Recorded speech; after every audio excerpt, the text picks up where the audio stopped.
going to read the first 3 chapters of the book of Genesis from the Bible. God's 6 days of creation. This is the Christian Standard Version. In the beginning, God created the heavens and the earth. Now the earth was formless and empty.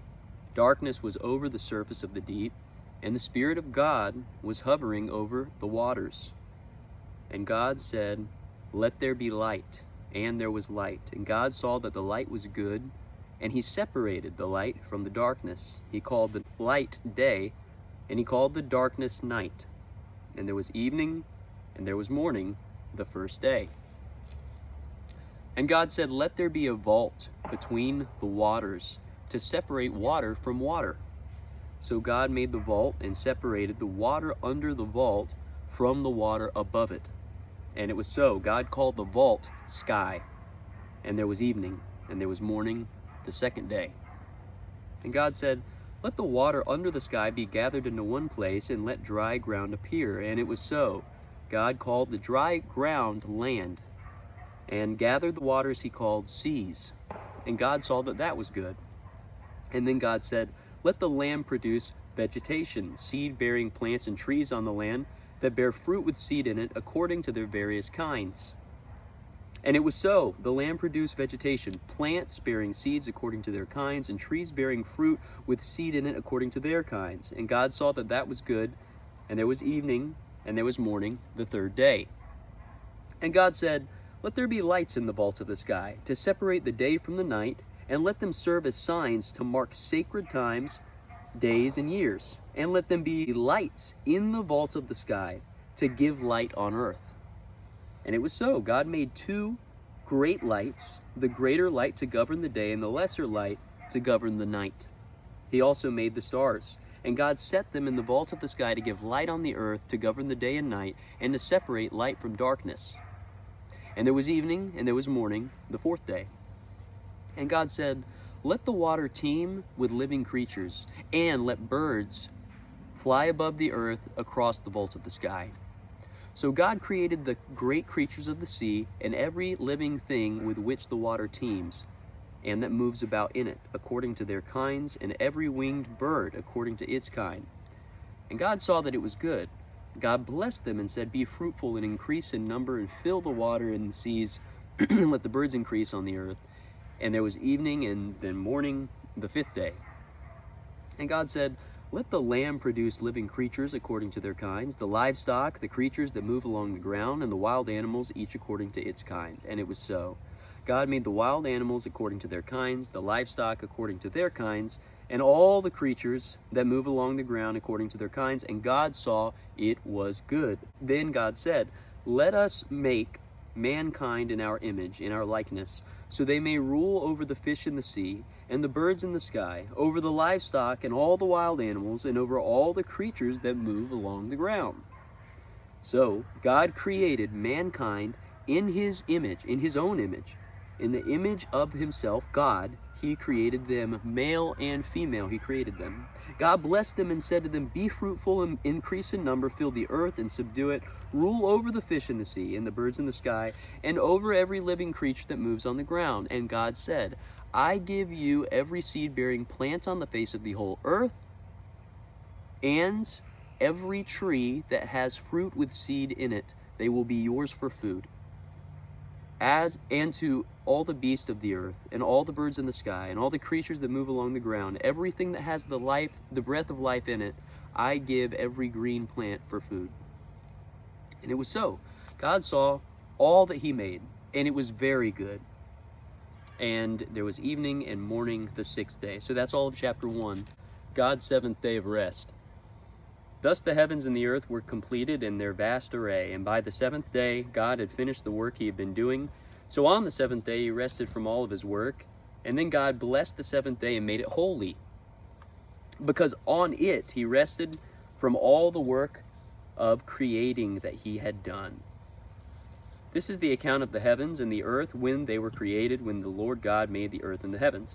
Now no shrub had yet appeared on the earth, and no plant had yet sprung up, for the Lord God had not sent rain on the earth, and there was no one to work the ground.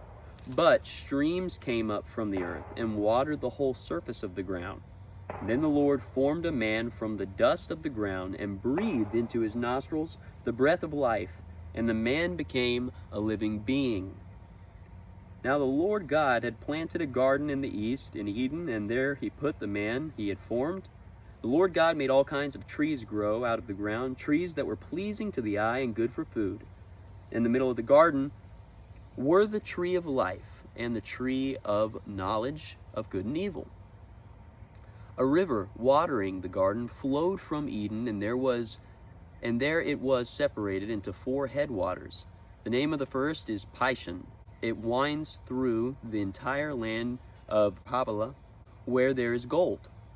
Gold of that land is good. Aromatic resin and onyx also are there. The name of the second river is Gihon. It winds through the entire land of Cush. The name of the third river is the Tigris, and it runs along the east side of Asher. And the fourth river is the Euphrates. The Lord God took the man and put him in the Garden of Eden to work it and take care of it. And the Lord God commanded the man, "You are free to eat from any tree in the garden, but you must not eat from the tree of knowledge of good and evil. For when you eat from it, you will certainly die." The Lord God said, "It is not good for the man to be alone. I will make a helper suitable for him." Now the Lord God had formed out of the ground all the wild animals and all the birds of the sky, and he brought them to the man to see what he would name them. And whatever the man called each living creature, that became its name. So the man gave names to all the livestock, the birds in the sky, and the wild animals. But for Adam no suitable helper was found, so the Lord God caused the man to fall into a deep sleep. And while he was sleeping, he took one of the man's ribs and closed up the place with flesh. And then the Lord God made a woman from the rib he had taken out of the man, and he brought her to the man. And the man said, "This is now bones of my bones, flesh of my flesh. She shall be called woman, for she was taken out of man."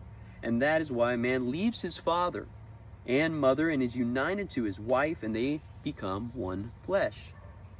Adam and his wife were both naked, and they felt no shame. Chapter 3. Now the serpent was more crafty than any of the wild animals the Lord God had made. He said to the woman, "Did God really say, 'You must not eat from any tree in the garden'?" And the woman said to the serpent, "We may eat from the trees in the garden, but God did say you must not eat from the tree that is in the middle of the garden, and you must not touch it, or you will die." So verse 4, the devil's response, "You will not certainly die." The serpent said to the woman, "For God knows that when you eat from it, your eyes will be opened, and you will be like God, knowing both good and evil." And when the woman saw that the fruit of the tree was good for food, pleasing to the eye, and also desirable for gaining wisdom, she took some and ate of it. And she gave some to her husband, who was with her, and he ate of it. And then the eyes of both of them were opened, and they realized they were naked. So they sewed fig leaves together and made coverings for themselves. And then the man and his wife heard the sound of the Lord God walking in the garden during the cool of the day. And they hid from the Lord God amongst the trees. His response says, "Where are you?" Adam answered, "I heard you in the garden, and I was afraid because I was naked, so I hid." "Who told you that you were naked? Have you eaten from the tree I commanded you not to eat from?" The man said, "The woman you put here with me, she gave me some of the fruit from the tree, and I ate it."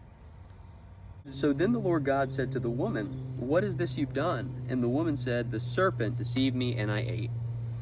So the Lord God said to the serpent, "Because you have done this, cursed are you above all livestock and wild animals. You will crawl on your belly, and you will eat dust all the days of your life.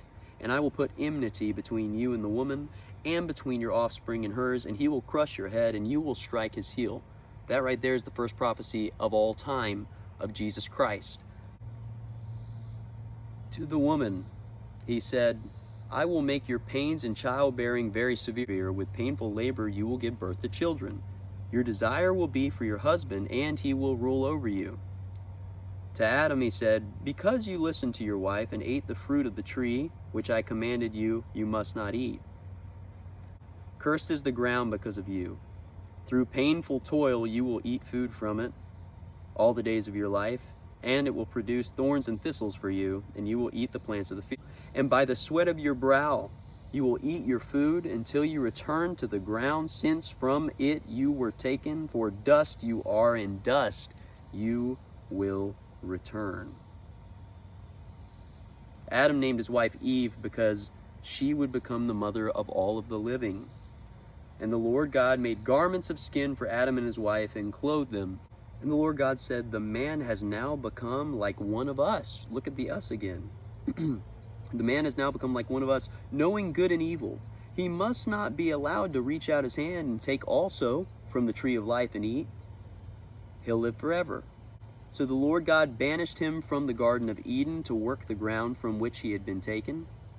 And after he drove the man out, he placed on the east side of the Garden of Eden cherubim and a flaming sword flashing back and forth to guard the way to the tree of life.